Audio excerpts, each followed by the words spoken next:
Ardell. Question number 1, Mr. Speaker. The Prime Minister. Thank you, Mr. Speaker. Today marks the 69th anniversary of the NHS, and last week saw the 80th anniversary of the 999 service, and I know that members across the House will want to join me in paying tribute to the incredibly dedicated men and women who work tirelessly to save and improve lives day in and day out.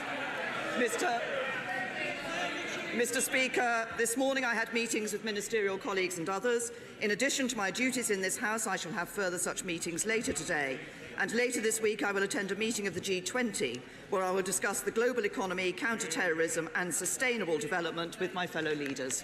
Hannah Bardell. Thank you, Mr. Speaker. Her face smashed with an iPad, her body beaten and forced to abort a baby girl.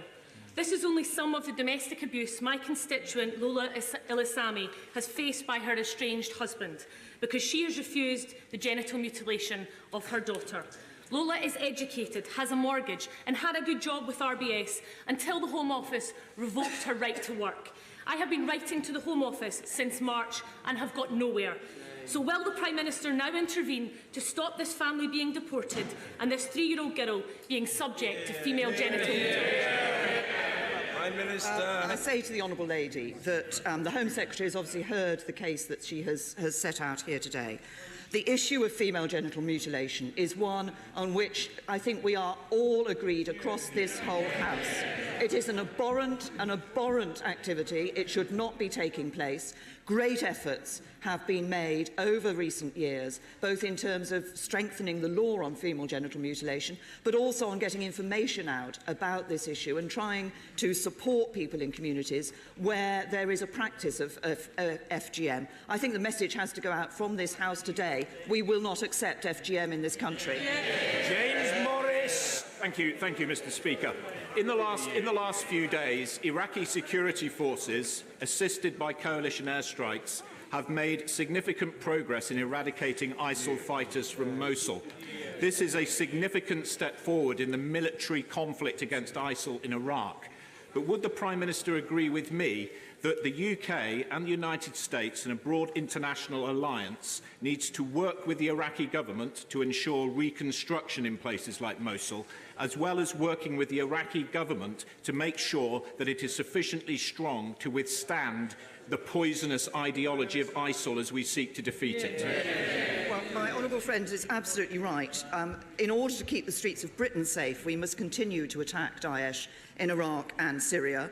And the UK is playing its part as one of the 71 members of the coalition. The RAF has conducted over 1,400 strikes. There are over 500 British soldiers on the ground providing further assistance. But my honourable friend makes the very important point that it's not just about the military action that takes place, it's about how we ensure there is sustainable reconstruction and rebuilding afterwards. Our troops have helped train over 55,000 Iraqi security force personnel.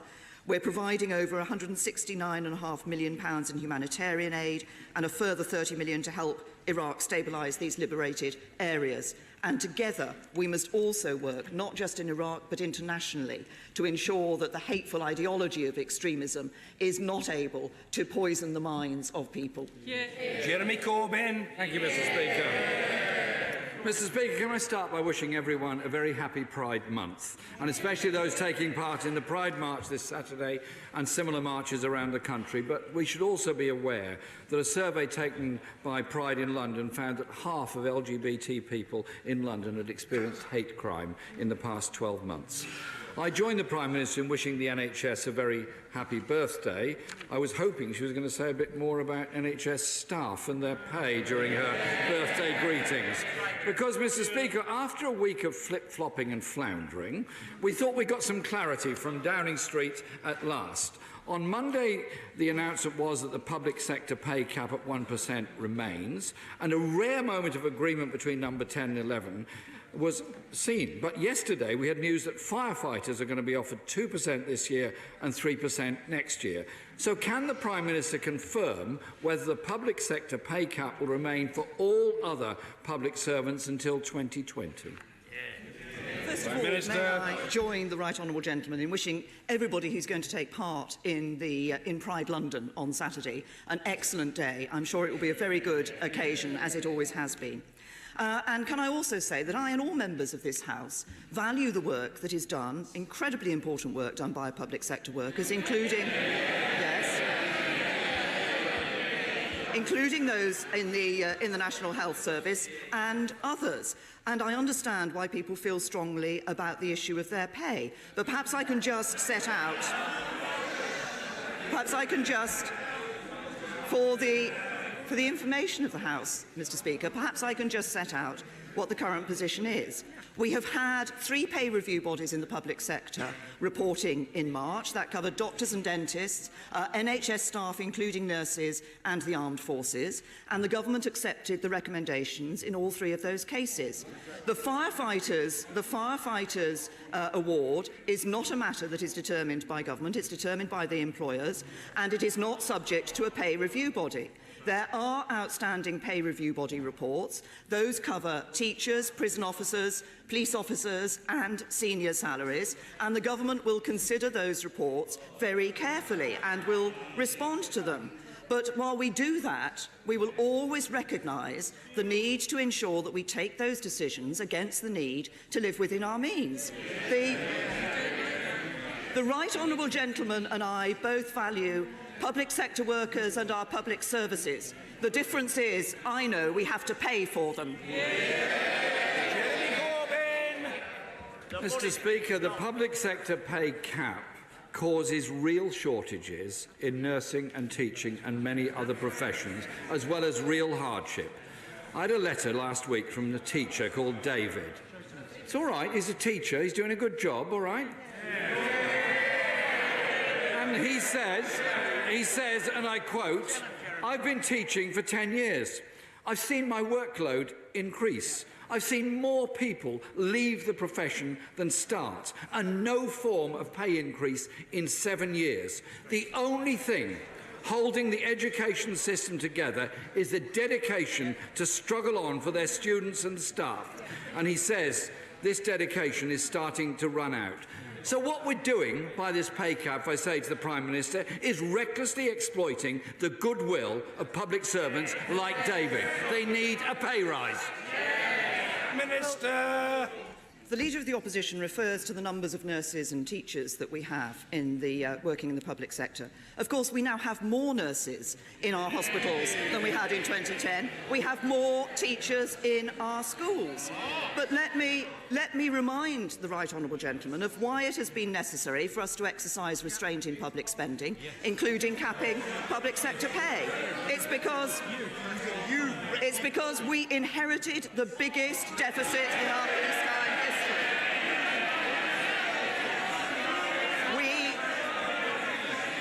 We have acted.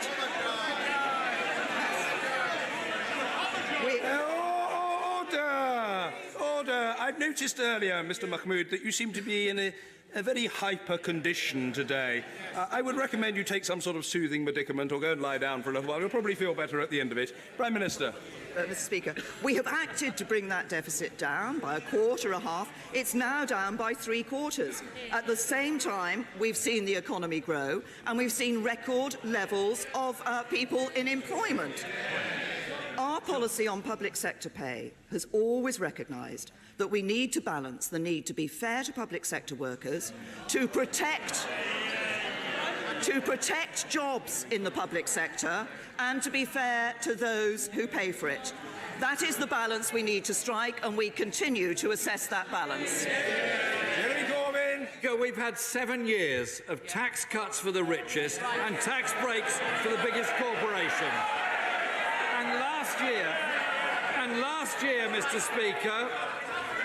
last year, Mr. Speaker, there was a net loss of 1,700 nurses and midwives to the NHS, and in the first 2 months of this year alone, 3,264 have left the profession altogether. Not a great birthday present for the NHS, is it? Last week, the Chancellor said, "We all value our public services and the people who provide them to us," and went on to laud his own economic record by saying that we had a fundamentally robust economy. Well, the Prime Minister found £1 billion to keep her own job. Why can't you find the same amount of money to keep nurses and teachers in their job, who, after all, serve all of us? Prime Minister! The right honourable gentleman talks about the number of nurses. In fact, I think some of those figures he was talking about was the number of nurses who are registered in the United Kingdom. There are about 600,000 nurses registered in the United Kingdom. About half of them, 300,000, work in the NHS in England. And contrary to what he says, we have 13,000 more nurses working in the NHS today than compared to 2010. But I understand that it has been hard for people who've been working hard and making sacrifices over the years as we've been dealing with Labour's mismanagement of the economy. But let me remind the right honourable gentleman of what happens when you don't deal with the deficit. It's not a theoretical issue. Let's look at those countries that failed to deal with it. In Greece, where they haven't dealt with the deficit, yes.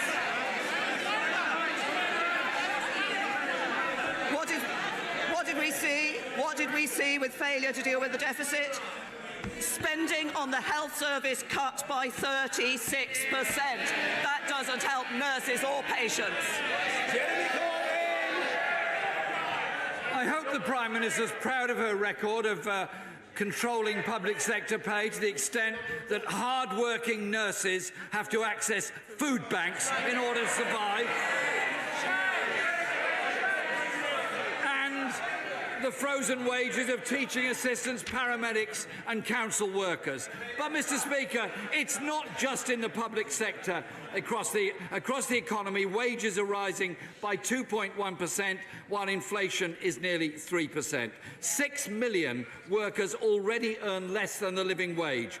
What does the Prime Minister think that tells us about 7 years of a Conservative government and what it's done to the living standards of those people on whom we all rely to get our public services, our health services delivered to us? Prime Minister!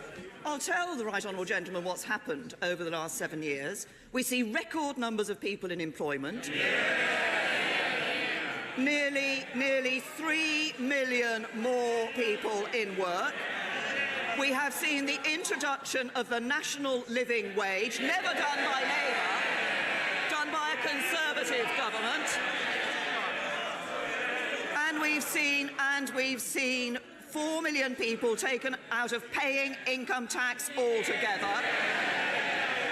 And a cut in income tax and a change in the personal allowance, which is the equivalent of £1,000 a year to basic rate taxpayers, including nurses. That's the record of good management of the economy. You only get it with the Conservatives.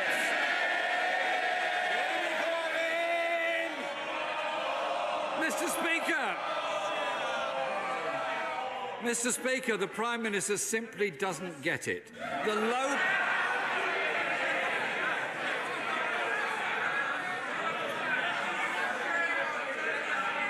There is, Mr. Speaker... We've got plenty of time. I'm quite happy to run on for some considerable period of time. People who are making an excessive noise should try to calm themselves and perhaps just give a moment's thought to whether they would like to be viewed by their constituents shrieking their heads off. It's very down market. Jeremy Corbyn.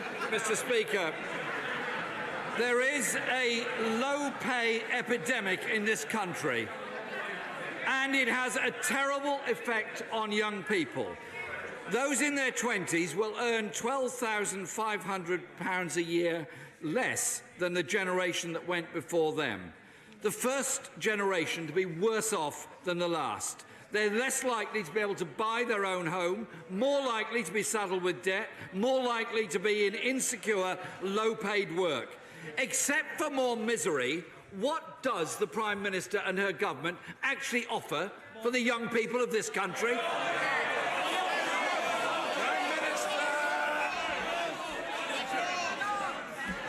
Yes, to echo those of my colleagues, what we offer young people is more jobs, more homes, an opportunity to own their own home. But let me just tell the right honourable gentleman what isn't fair. It isn't fair to refuse to take tough decisions and to load debts on our children and grandchildren for the future. It isn't fair to bankrupt our economy, because that leads to people losing their jobs and losing their homes. And it isn't fair to go out and tell people that they can have all the public spending they want without paying for it. Labour's way leads to fewer jobs, higher prices, more taxes, and Labour's way means everyone pays the price of Labour. Mr. Speaker, when Tories talk of tough choices, we know who suffers. It's the poorest and most vulnerable within our society. Young people, Mr. Speaker, employed on zero-hours contracts are more likely to have worse mental and physical health. Students who've worked hard at university graduating with £57,000 worth of debt that will stay with them till they retire. Mr. Speaker, let me spell it out to the Prime Minister. This is the only country in which wages have not recovered since the global financial crash. More people are using food banks. 4 million children living in poverty, record in-work poverty, young people who see no prospect of owning their own home, and 6 million earning less than the living wage.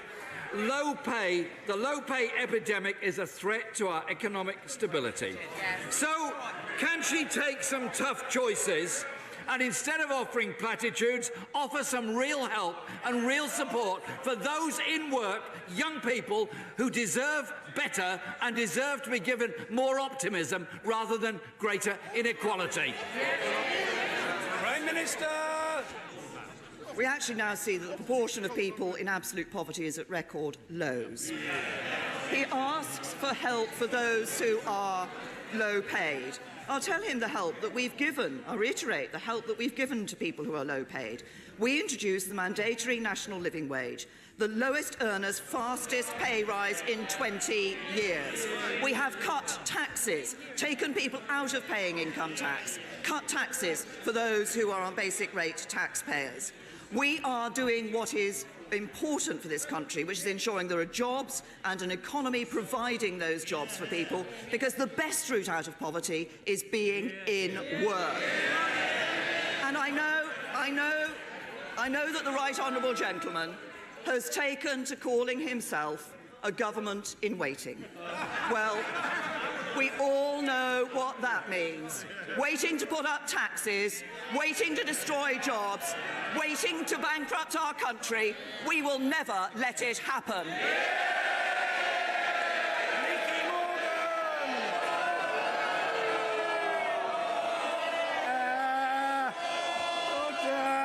I understand the House is excited about hearing the right honourable member, Nicky Morgan. Mr. Speaker, thank you very much indeed. I know that the Prime Minister and her ministers and many other members of this House are committed to better mental health care for everyone. I'm a founder of the Loughborough Wellbeing Project, and I recently visited the CAMS Eating Disorder Service in Leicester. As a result of this government's careful financial management, 1.4 billion more is going to be spent on mental health services. How can the Prime Minister ensure that that money is getting to frontline NHS services consistently? Prime Minister. First of all, commend my right honourable friend in the work that she's done in setting up the Loughborough Wellbeing Project, and I'm happy to join her in paying tribute to the work of the Eating Disorder Service in Leicester. As she says, they do incredibly important work, and we must do more to transform the mental health services that we provide for young people, but also mental health generally. That's why, as she says, we are putting more money into mental health, and it will reach, our spending on mental health will reach a record 11.6 billion, reached that last year. That funding, we do need to make sure it gets through to frontline services. One example of that is the work we're doing to ensure that teachers and staff in schools are trained to better identify and better deal with mental health problems when they're present with children. And I saw that when I visited Orchard School in Bristol last week. Excellent work being done, really improving the quality of services for young people with mental health. Ian Blackford. Thank you, Mr. Speaker. As we meet here today, the funeral is taking place in St Peter's Church, Dundee, for the former leader of the Scottish National Party and Member of Parliament for Dundee East from 1974 to 1987. I'm sure the House would like to join with me and commemorate the life and contribution to politics of the late, dearly missed friend and colleague Gordon Wilson. Mr. Speaker, the UK Government has not announced any measures to address rising inflation and slowing wage growth, which the IFS has described as dreadful. As workers face more than a decade of lost wage growth and endure the worst period for pay in 70 years, does the Prime Minister think she's looking out for the just about managing? Prime Minister. Can I first of all say to the honourable gentleman, as I did last week, that I'm sure all members of this House will wish to both offer our condolences to the friends and family and colleagues of the late Gordon Wilson, but also to recognise the role that he played in politics in the United Kingdom, including in this House. I say to the honourable gentleman, as I have said to the Leader of the Opposition, what is important is that we ensure that we have an economy which is increasing the number of jobs, because the best route out of poverty is for people to be in work. That is what we are doing. We've seen nearly 3 million more jobs being created over recent years. That's important for people. We also help people, for example, by cutting taxes. It's exactly what we've done for people who are lower paid. Introducing that national living wage. These are measures that are giving people real help.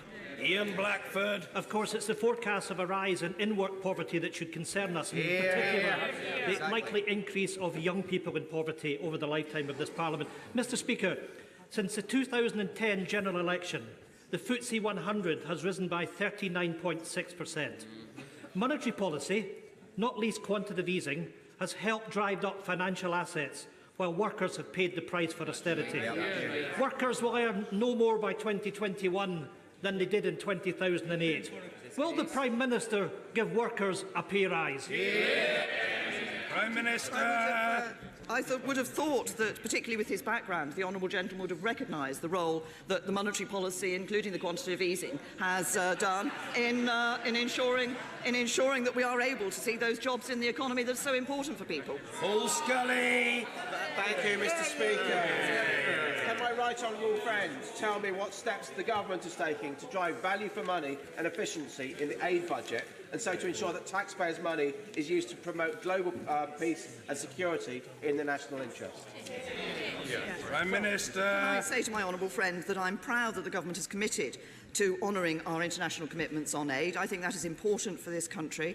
This money is saving lives, it's building a more stable and prosperous world. That's firmly in our UK national interest. But of course, he's absolutely right. We need to make sure that the money we're spending is being spent properly and efficiently. And my right honourable friend, the International Development Secretary, I can assure him, is driving value for money and efficiency in the aid budget, focusing on greater transparency, boosting payment by results, and driving value for money from DFID suppliers as well. And of course, we did set up in 2011 an independent aid watchdog, together with stronger systems and controls in DFID. It's important that we're committed to this money, but it's also important we make sure it is spent well. Alex Cunningham. Mr. Speaker, my young constituent Laurie-Anne Povey paid £300 house reservation fee to Patterson's estate agent, which they won't refund after their landlord-client withdrew from the contract because she refused to pay 12 months advance rent.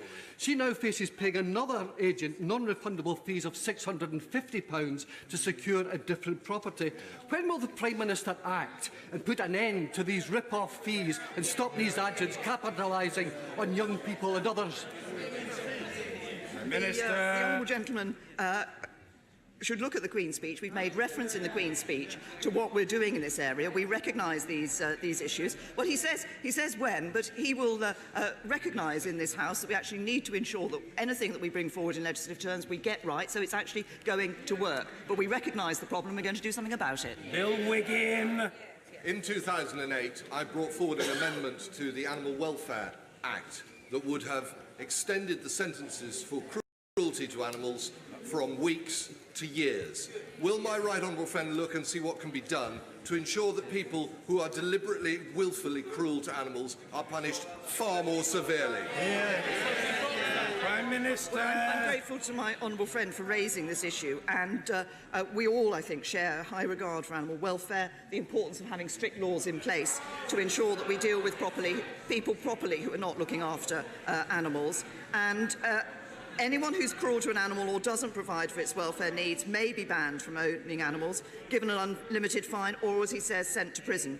And he's right that sentencing is an issue, and that's why DEFRA is in discussion with the Ministry of Justice regularly in relation to the sentencing policy for offenders in relation to animal welfare. Jonathan Edwards. Mr Speaker. With the civil service reportedly having to explain in crayon to the Cabinet that there is no have your cake and eat it Brexit option, will the Prime Minister come clean and admit she is prioritising her own absolutist red lines and not people's jobs and wages?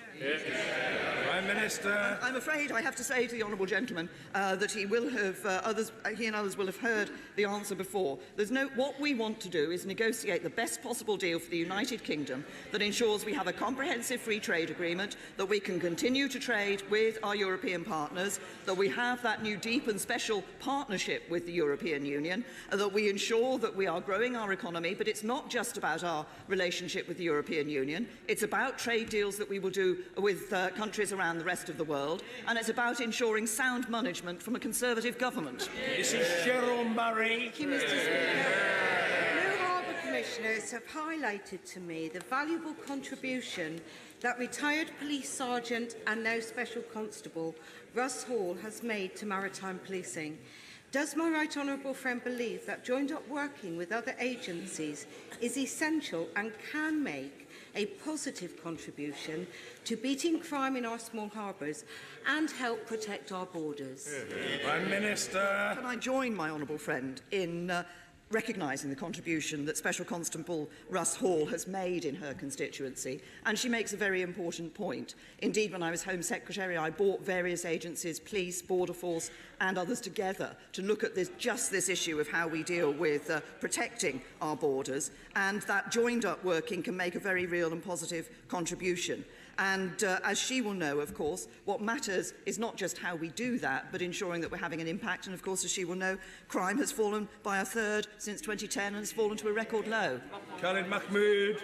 Thank you, Mr Speaker, and thank you for advising me about my blood pressure. When I go to the hospital on Monday to see my consultant, I'm sure he'll be giving the same advice. My blood pressure rises because when I go and see those nurses in those hospitals who are overstretched, overworked, underpaid and having to use food banks, that's why my blood pressure rises. Because when she pays lip service to them and doesn't look at the pay sector cap and reduces that, will she now take a plea and not listening to my right honourable friend, the Leader of the Opposition, but listening to the plea of those nurses and do something about the pay sector cap? I set out the position in response to the Leader of his party and the Leader of the Opposition when he spoke earlier.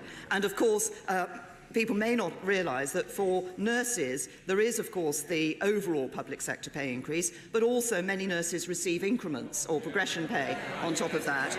And for a typical band 5 nurse will be receiving 3.8% over and above the 1%. Warman. Thank you, Mr. Speaker.